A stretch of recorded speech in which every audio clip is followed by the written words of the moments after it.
All right, guys, the tank is still empty. Welcome back to another episode. Today's video is going to be a two-parter where I'm going to film the first part now, and I'm going to film the second part tomorrow because I've got to do some organizing with my boat, and that's going to be part of the second video. But if I want to go fish for a pet, which I want to go catch a pet, I need some way to transport that pet. So what I'm going to do today is teach you guys how to build a live well cooler so you can transport fish. And this is going to be used in all the fish I want to catch in this tank or net or do something. So I want to put 5 fish in there, so I'm going to use this thing plenty.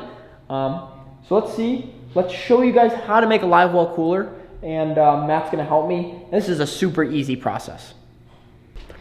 All right, so those are the tools we got to use and the things we need. We've got a drill, we've got an aerator pump, we've got some tubing, we've got some screws and some drill bit holes, and of course our cooler. So those are the objects we're going to use. Let's get started. And Matt, you ready?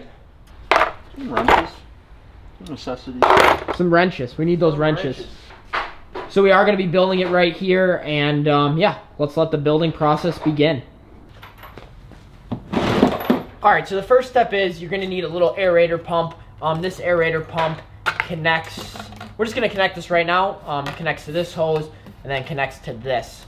Well, actually, I'm not going to connect to this, but essentially this is where your water is going to come out of. And what we need to do first is we need to drill about 7 or 8 holes in this pipe right here to make sure some water can come through it.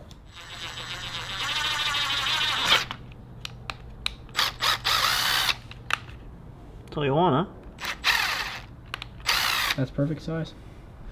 So the reason why Matt is drilling those holes is that way once the pump, the aerator pump, or it's just kind of like a bilge pump, actually pushes the water through, and that's for filling it up as well as keeping the oxygen running. You'll see exactly what those holes are for, but that's step one. We're going to drill the holes, and then we're going to drill holes actually in the cooler and attach that bar to the cooler.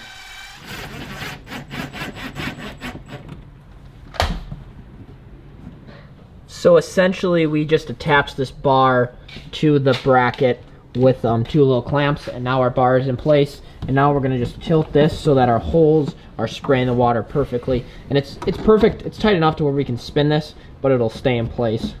So that's the step like 8. Now we're going to put the suction pump in, put some water in. So what you could do is take the bilge pump and put it in the lake and pump the water in. But since we're not testing it today, we don't have to do that. But we're going to put water in there and see if it works. See if it works! All right, Steph, that is the build of the live well, just to start the video off. Unfortunately, we're not going to find the pet today, but I am going to show you guys a little package that I got from Favorite. But first, that is much better. Now let's open up this package. Let's see what we got, and let's dive into a little bit of organization and rod and reel arsenal.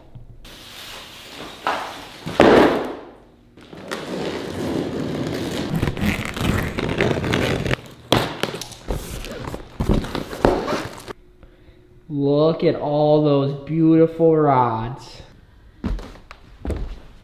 All right, guys, the package is open. I've got the rods in the boat now.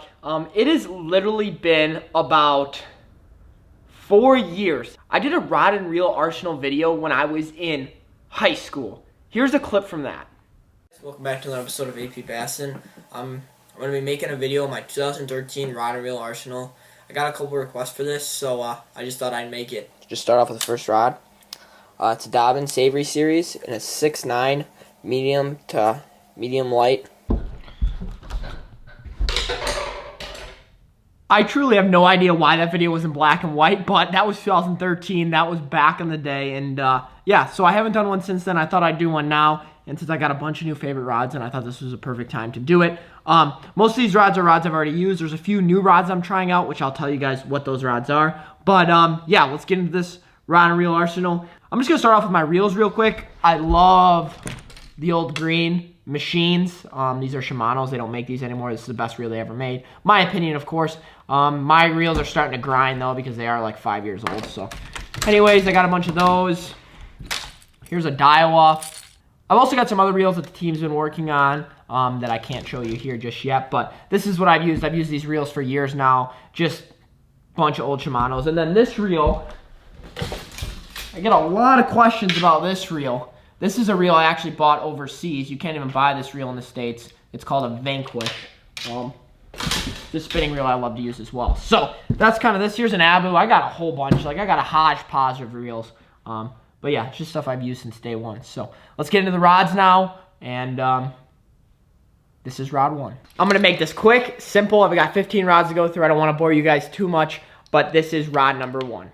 This is my AP Bass and 7.6 Heavy. I have 3 of these I use. I'm going to grab all 3 of those actually right now. These are the 3 rods. This one's rigged for frogging. This one's a swim bait rod, which I got 20-pound fluoro on that I also can throw A-rigs with. And this one's an extra flipping rod. So I use them for flipping, frogging, and throwing swim baits. It's a 7.6 Heavy. It's a fairly cheap rod. I believe they're selling for $89. And this is a rod that I helped design, and it's been my Signature Series rod since day one. I've got two Signature Series rods, this one and then a 7.2 travel rod, which is the rod I use anytime I'm traveling. I use that and then a John B spinning rod because my rod's a casting rod. So my 7.2 foot medium heavy is a 2-piece. I'll show you. This is the rod right here. It's a 2-piece rod. I've literally battled redfish with this, bass with this, anything. Whenever I'm traveling and you see me using this red rod, that's a 2-piece AP Bassin rod. And these things are they're built tough and they're awesome for traveling. So if you want to stick something in the back of your car, I highly recommend this. And I'll leave it all below for you guys to check out as well. So that's AP Bassin stuff. Then another rod and reel I love is the 6-stick series. This is a 7.2 medium heavy. I use this one for crankbaits. Let's see. This is another 7.2 medium heavy 6-stick, exact same rods. This one's got braid on it. This one's for top waters, like buzz baits. Any treble hook bait that I need a little bit of pull on. I'll put mono on there sometimes as well, but that's what I got rigged up there. The spinning rods I use are both 6 sticks. This one's got a little jerk bait on here, but I mostly drop shot and throw whacking worms on this, as well as this is my whacking worm setup. This is my drop shot setup. They're actually switched the other way because somebody was using one of these rods. But I actually reel lefty on spinning and righty on baitcaster. I know it's kind of weird, but these are both 6 sticks. If you could tell, they look a little different. This is generation 1. This is generation 2. This is generation that everybody has now. I don't even know if we sell these or we ever did sell these, but I love this rod. Both of them are amazing. This rod's got a little different guide. I don't think we ended up going with those, but spinning rod, $100 spinning rod, can't go wrong. You guys have seen me use this rod a bunch. This is a 7.6 Heavy.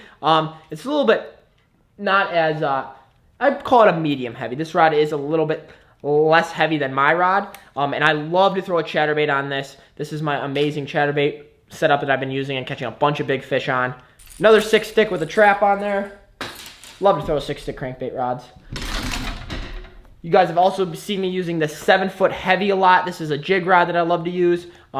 It's got 20-pound test on there. Again, that green reel. And I love it. This is a new rod I'm actually testing out. This is the 7.4-foot Whitebird. This is a Texas rig rod. I haven't exactly used this one yet, but it's brand new. That's what I got in the new package. So excited about that. Another new rod I'm excited about is a Rush rod. I've got 2 of them. I've used the 7.3 Heavy before. Awesome jig rod. And then this is a 6.6 for jerkbaits. So jerkbait and jig rod. These are the Rush series. I'm going to leave those down there.